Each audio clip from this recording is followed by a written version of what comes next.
Estabas cerca del agua. Un lago, un río, quizás una simple fuente en un parque. Y de repente algo pasó frente a tus ojos tan rápido que no estuviste seguro de haberlo visto. Un destello. Un movimiento que no parecía seguir las reglas normales del vuelo.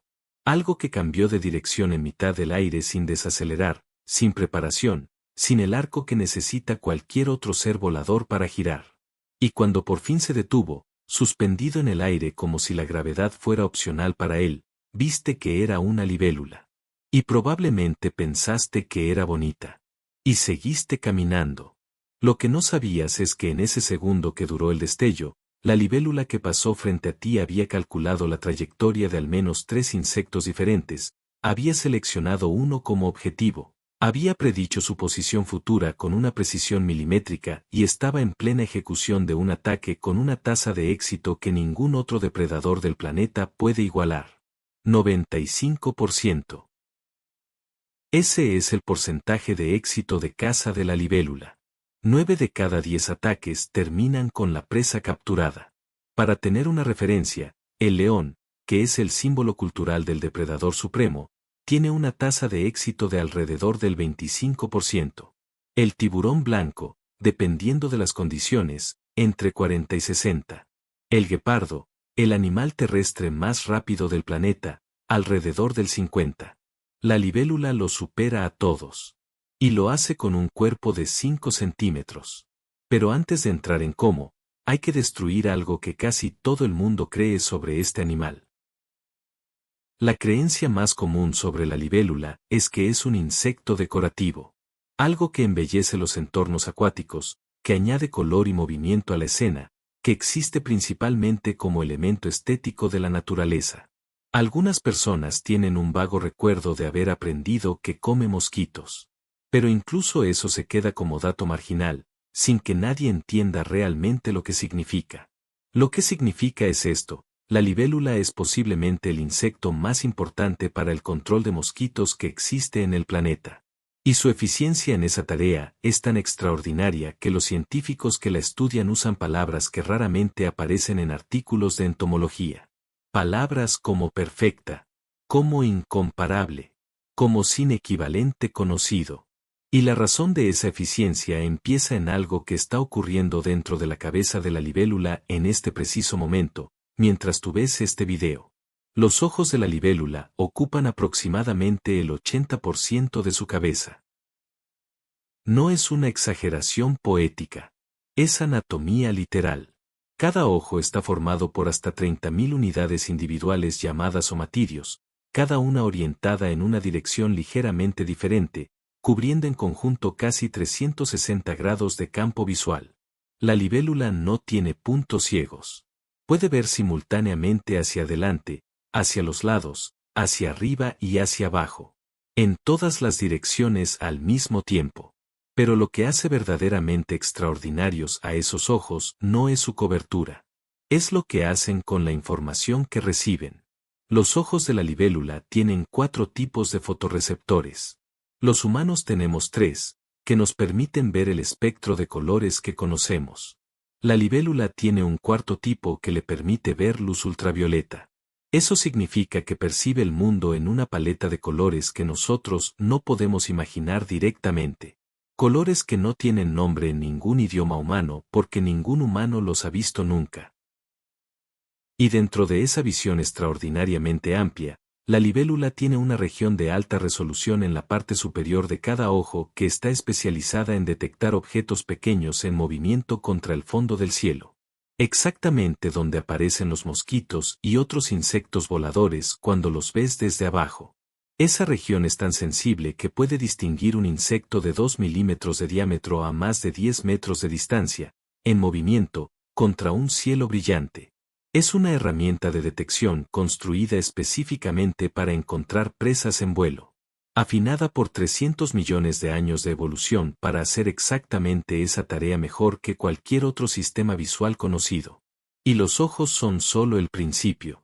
Lo que hace única a la caza de la libélula, lo que explica ese 95% de éxito que no tiene equivalente en el reino animal, es algo que los neurocientíficos descubrieron hace relativamente poco y que cambió completamente la forma de entender la cognición de los insectos. La libélula no persigue a sus presas. Las intercepta. Esa distinción parece pequeña, pero es enorme. Perseguir a una presa significa reaccionar a sus movimientos, ajustar continuamente la dirección de vuelo para seguir a algo que se mueve de forma impredecible. Es reactivo. Es costoso en términos de energía. Y da a la presa tiempo para escapar con maniobras evasivas. Interceptar significa calcular dónde estará la presa en el futuro y llegar ahí antes que ella. Para hacer eso, la libélula necesita resolver en tiempo real un problema de física que hasta hace pocas décadas los humanos solo podíamos resolver con computadoras. Necesita conocer la posición actual de la presa, su velocidad, su dirección, su aceleración, las condiciones del viento, su propia posición y velocidad, y calcular el punto en el espacio donde las dos trayectorias convergerán. Todo eso en milisegundos. Todo eso con un cerebro de menos de 1 milímetro cúbico. Los estudios de neurociencia que han analizado este proceso han identificado neuronas específicas en el cerebro de la libélula que están dedicadas exclusivamente a este cálculo. Neuronas que reciben información visual de los ojos, la integran con información sobre el movimiento propio del insecto y producen señales motoras que ajustan el vuelo hacia el punto de interceptación calculado. Es un circuito neuronal especializado que hace una sola cosa pero la hace con una eficiencia que no tiene precedente. Los ingenieros de sistemas de guiado de misiles llevan años estudiando ese circuito. Los algoritmos de intercepción que se usan en sistemas de defensa antimisil modernos están parcialmente inspirados en el mecanismo neuronal de la libélula. El animal que ve cerca de un estanque en una tarde de verano está resolviendo el mismo problema matemático que los sistemas de armamento más sofisticados del mundo. Y lo resuelve más rápido. Pero hay algo más en el vuelo de la libélula que lo hace único entre todos los seres voladores. La libélula tiene 4 alas completamente independientes. Cada ala tiene su propio conjunto de músculos que la controlan de forma individual.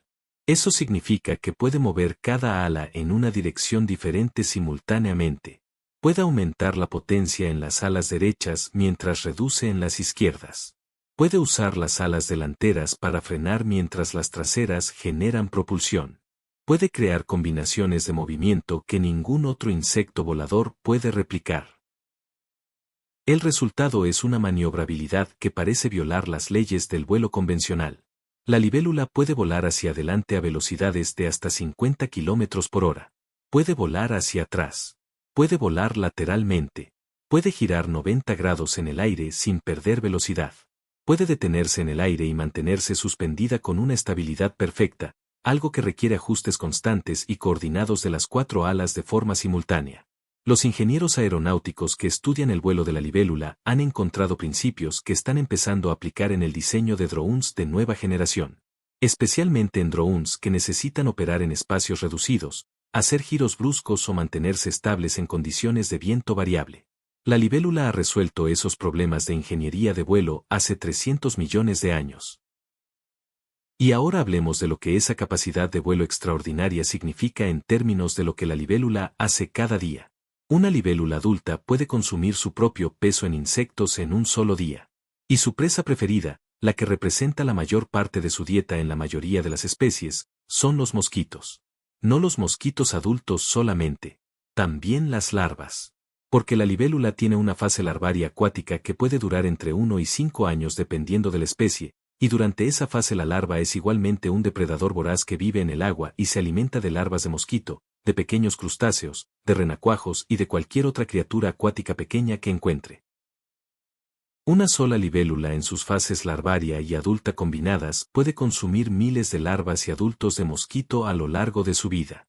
Y en un ecosistema acuático saludable, las poblaciones de libélulas pueden reducir las poblaciones de mosquitos en el área circundante de forma dramática y sostenida. Eso no es teoría. Hay estudios documentados de regiones donde la presencia de libélulas en cuerpos de agua ha reducido las poblaciones locales de mosquitos entre un 40 y un 80%. Sin productos químicos. sin intervención humana más allá de proteger los hábitats donde las libélulas se reproducen. En áreas donde el dengue, la malaria, el zika y la chikungunya son enfermedades endémicas, la presencia de libélulas en los cuerpos de agua locales tiene implicaciones de salud pública directas y medibles. Los mosquitos que no llegan a adultos porque fueron consumidos como larvas por una ninfa de libélula son mosquitos que no transmiten enfermedades. La libélula no es solo interesante en términos ecológicos. Es literalmente un sistema de salud pública que opera de forma gratuita en los ecosistemas donde vive. Y aquí viene algo que muy pocas personas saben y que resulta fascinante cuando se entiende en su contexto completo. Las libélulas son migradoras. La mayoría de personas asocia la migración con las aves. Con las mariposas monarca, en el mejor caso. Pero la libélula también migra. Y las distancias que recorre son extraordinarias para un insecto de su tamaño. La libélula errante, una especie distribuida en las regiones tropicales del planeta, realiza una de las migraciones más largas de cualquier insecto conocido. Se ha documentado que cruza el Océano Índico desde la India hasta África, una distancia de más de 3.000 kilómetros sobre agua abierta.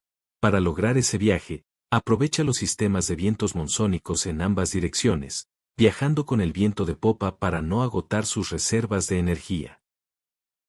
Eso significa que hay libélulas que cruzan océanos. Insectos de 5 centímetros que completan travesías marítimas de miles de kilómetros usando patrones de viento que los humanos tardamos siglos en cartografiar. La forma en que detectan esos vientos y los aprovechan no está completamente entendida todavía.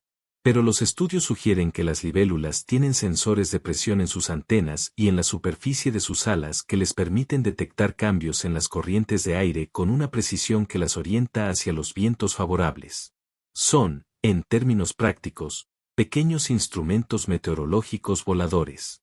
Pero hay algo en el comportamiento de las libélulas que ocurre mucho más cerca de casa, algo que probablemente has visto sin entender, y que dice mucho sobre la sofisticación de estos animales.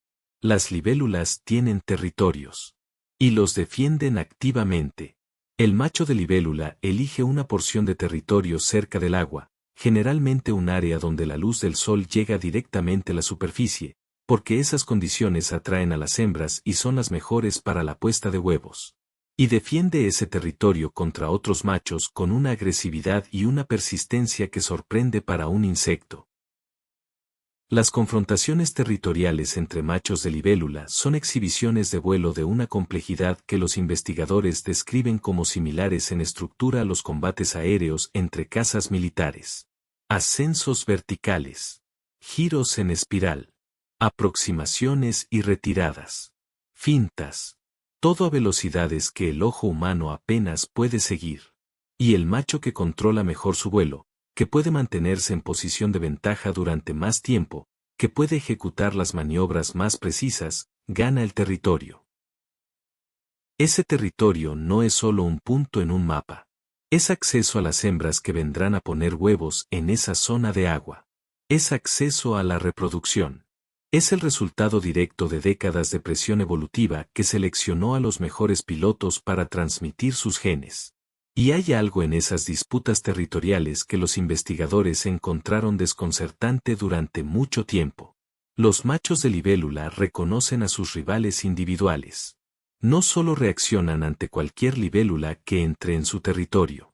Responden de forma diferente a individuos que ya han enfrentado antes. A los rivales conocidos que resultaron ser débiles los ignoran o los desplazan con menos esfuerzo. A los rivales conocidos que demostraron ser fuertes los enfrentan con más preparación y más intensidad. Eso es memoria individual. Un insecto recordando características específicas de otros individuos y ajustando su comportamiento en consecuencia. En una criatura con un cerebro del tamaño de un grano de arena.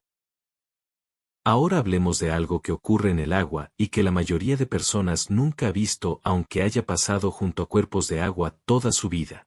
La ninfa de libélula, la forma larvaria que puede vivir entre 1 y 5 años bajo el agua antes de convertirse en adulto, es tan extraordinaria como el adulto que llegará a ser. Pero de una forma completamente diferente. La ninfa vive en el fondo o entre la vegetación sumergida.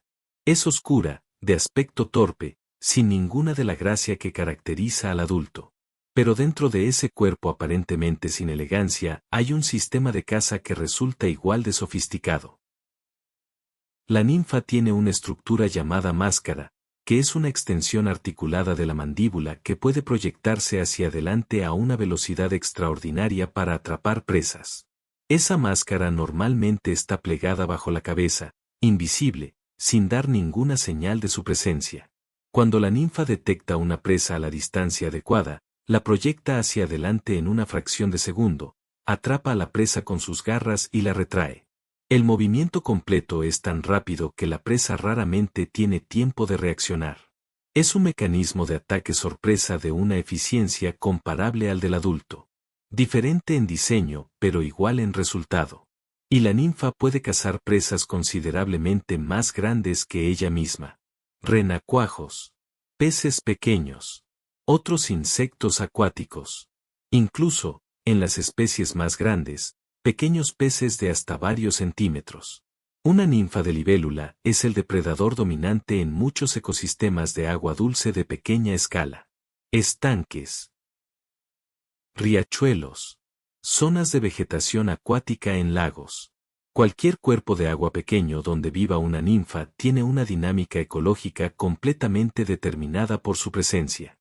Pero lo que ocurre cuando la ninfa está lista para convertirse en adulto es uno de los procesos más extraordinarios de la naturaleza y uno de los menos observados por los humanos precisamente porque ocurre principalmente de noche. Cuando ha llegado el momento, después de meses o años bajo el agua, la ninfa sale del agua. Trepa por una planta, una piedra, cualquier superficie vertical que la lleve fuera del elemento acuático donde ha pasado toda su vida. Y se queda quieta. Lo que ocurre a continuación es una transformación que los biólogos describen como una de las más dramáticas que existe en el reino animal. El exoesqueleto de la ninfa se abre por la parte de arriba. Y del interior de esa carcasa emerge lentamente algo completamente diferente. La libélula adulta sale de la ninfa como si estuviera siendo parida por su propia forma anterior. Al principio las alas están completamente pegadas al cuerpo, húmedas, translúcidas, sin ninguna forma definida. El cuerpo es pálido, blando, sin los colores del adulto maduro.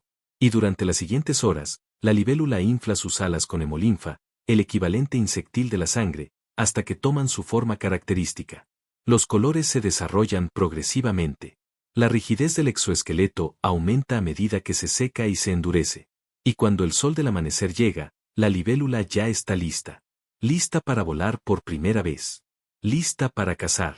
Lista para hacer en el aire lo que lleva 300 millones de años haciendo. Esa carcasa vacía que queda pegada a la planta o a la piedra, esa forma hueca que fue el hogar de la ninfa durante años, es lo que los entomólogos llaman exuvia. Y si alguna vez has visto una, probablemente no sabías lo que era. Una carcasa perfecta, transparente, con la forma exacta de un insecto, pegada a una piedra junto al agua. El fantasma de algo que ya no existe, dejado atrás en el momento de convertirse en otra cosa. Hay algo en esa imagen que resulta difícil de sacudirse. Un animal que literalmente deja atrás su forma anterior cuando se convierte en lo que estaba destinado a ser. Hablemos ahora de lo que ocurriría si las libélulas desaparecieran. La respuesta más inmediata es la más obvia y la más impactante en términos de salud humana. Las poblaciones de mosquitos en todo el mundo aumentarían de forma dramática. No gradualmente, rápidamente, porque la libélula no solo controla mosquitos adultos, controla las larvas. Y sin ese control larvario en los cuerpos de agua, la producción de mosquitos adultos se multiplicaría en todos los ecosistemas acuáticos del planeta simultáneamente. Las enfermedades transmitidas por mosquitos ya son la causa de más muertes humanas que cualquier otro animal en el mundo. El mosquito mata más personas cada año que todos los demás animales combinados. Con poblaciones de mosquitos sin control larvario, esas cifras aumentarían de formas que los epidemiólogos prefieren no proyectar porque los números son demasiado grandes para resultar comprensibles. Pero más allá de los mosquitos, la desaparición de las libélulas afectaría a los ecosistemas acuáticos de formas múltiples y ramificadas. Las ninfas de libélula son parte fundamental de las cadenas alimentarias en casi todos los cuerpos de agua dulce del mundo. Su desaparición afectaría a los peces que las consumen, a las aves que consumen los adultos, a los anfibios que dependen de ellas en distintas etapas de su ciclo de vida. Y afectaría a algo más que pocas personas consideran. Las libélulas son indicadoras de la calidad del agua. Las ninfas de libélula son extremadamente sensibles a la contaminación. Necesitan agua limpia, bien oxigenada, con la química adecuada para completar su desarrollo. En cuerpos de agua contaminados, las poblaciones de ninfas de libélula desaparecen. Y esa desaparición es una señal de alerta que los ecólogos usan activamente para monitorear la calidad de los ecosistemas acuáticos. Los biólogos que estudian la salud de ríos y lagos usan la presencia o ausencia de libélulas y otros insectos acuáticos sensibles como indicadores biológicos del estado del ecosistema. No necesitan complejos análisis químicos del agua para saber si algo está mal. Si las libélulas están, el agua tiene suficiente calidad para sostenerlas. Si desaparecen, algo ha cambiado. Son el sistema de alerta temprana de los ecosistemas acuáticos. Y están funcionando en todos los ríos, lagos, estanques y riachuelos del mundo en este momento, generando información sobre la salud del agua que fluye hacia nuestros sistemas de consumo. Hay un aspecto de la historia evolutiva de la libélula que merece un momento especial. Porque esa historia cambia la escala de todo lo que hemos hablado. 300 millones de años. Eso es cuánto tiempo llevan las libélulas en la Tierra. Para tener una perspectiva, los dinosaurios aparecieron hace unos 230 millones de años. Eso significa que cuando los primeros dinosaurios dieron sus primeros pasos sobre la Tierra, las libélulas ya llevaban 70 millones de años volando. Y los fósiles de libélulas de ese periodo primitivo muestran algo que resulta difícil de procesar. Las libélulas de hace 300 millones de años no eran esencialmente diferentes de las de hoy. El plan corporal básico, los 4 alas independientes, los ojos enormes, el mecanismo de vuelo, todo eso ya estaba establecido hace 300 millones de años y no ha cambiado de forma fundamental desde entonces. Lo que eso significa es que el diseño de la libélula es tan eficiente que la evolución no ha encontrado razón para modificarlo en 300 millones de años. Es una solución tan buena al problema de ser un depredador aéreo que ninguna presión evolutiva durante todo ese tiempo ha producido una mejora fundamental. Los ingenieros llaman a ese tipo de solución un óptimo global. El punto más alto posible en un espacio de posibilidades. La libélula es un óptimo global en el diseño de depredadores aéreos de pequeña escala. Y lo es desde antes de que existieran los dinosaurios. Pero hay algo más en esa antigüedad que resulta significativo en un sentido diferente. Las libélulas prehistóricas eran enormes. El Meganeuropsis permiana, el ancestro más grande conocido de las libélulas modernas, tenía una envergadura de hasta 75 centímetros. Era el insecto más grande que ha existido en la historia de la Tierra. Un depredador aéreo del tamaño de un cuervo moderno, con las mismas capacidades de vuelo y caza que la libélula de hoy, pero a una escala que resulta difícil de imaginar. Ese tamaño era posible porque la atmósfera terrestre de hace 300 millones de años tenía niveles de oxígeno mucho más altos que los actuales. Los insectos respiran a través de un sistema de tubos llamado tráquea que lleva oxígeno directamente a los tejidos sin necesidad de sistema circulatorio pulmonar. Ese sistema funciona bien a tamaños pequeños, pero se vuelve ineficiente a medida que el tamaño aumenta. Con más oxígeno disponible, podían crecer más. Cuando los niveles de oxígeno bajaron, el tamaño máximo posible para los insectos también bajó. Y las libélulas se redujeron a las dimensiones que conocemos hoy. Pero conservaron todo lo demás. Todo el diseño. Toda la eficiencia. Todo el sistema de caza. Simplemente en miniatura. Hay una última cosa que quiero que consideres sobre la libélula. Una que conecta todo lo que hemos hablado con algo más personal. La libélula vive entre dos mundos. Pasa la mayor parte de su existencia en el agua, invisible, cazando en las sombras del fondo de los estanques y ríos. Y luego, en un momento de transformación que parece imposible, emerge del agua, deja atrás todo lo que fue y se convierte en algo que domina el aire con una maestría sin igual. Dos formas completamente diferentes. Dos entornos completamente distintos. Dos conjuntos de habilidades que no tienen nada en común excepto la misma eficiencia absoluta. Y la transición entre ellos ocurre en una sola noche, en silencio, sin testigos, junto al agua mientras el resto del mundo duerme. Hay pocas criaturas en la naturaleza que representen de forma tan completa la idea de transformación radical. No como metáfora, como biología literal. Un animal que literalmente se convierte en algo completamente diferente y domina su nuevo mundo desde el primer momento. La próxima vez que veas una libélula, lo que estás viendo es 300 millones de años de perfeccionamiento evolutivo. Estás viendo el mejor piloto que ha producido la naturaleza. Estás viendo un sistema de visión que ve colores para los que no tienes nombre. Estás viendo un algoritmo de intercepción que inspira los sistemas de guiado más sofisticados que la humanidad ha desarrollado. Estás viendo un guardián de la calidad del agua y un controlador de las enfermedades que más muertes humanas causan cada año. Estás viendo, en definitiva, a uno de los seres más extraordinarios que han existido en la historia de la vida en este planeta. Y ha estado aquí desde antes de que existieran los dinosaurios. No la mates. No porque sea bonita, aunque lo es de una forma que corta la respiración cuando la luz toca sus alas en el ángulo correcto, sino porque su presencia cerca del agua donde vives es una garantía de que ese ecosistema todavía funciona, de que el agua todavía es suficientemente limpia para sostener vida compleja, de que los mosquitos que de otra forma llenarían ese espacio tienen un depredador que los mantiene bajo control. La libélula lleva 300 millones de años haciendo su trabajo sin pedirle nada a nadie. Lo mínimo que podemos hacer es dejarla seguir haciéndolo.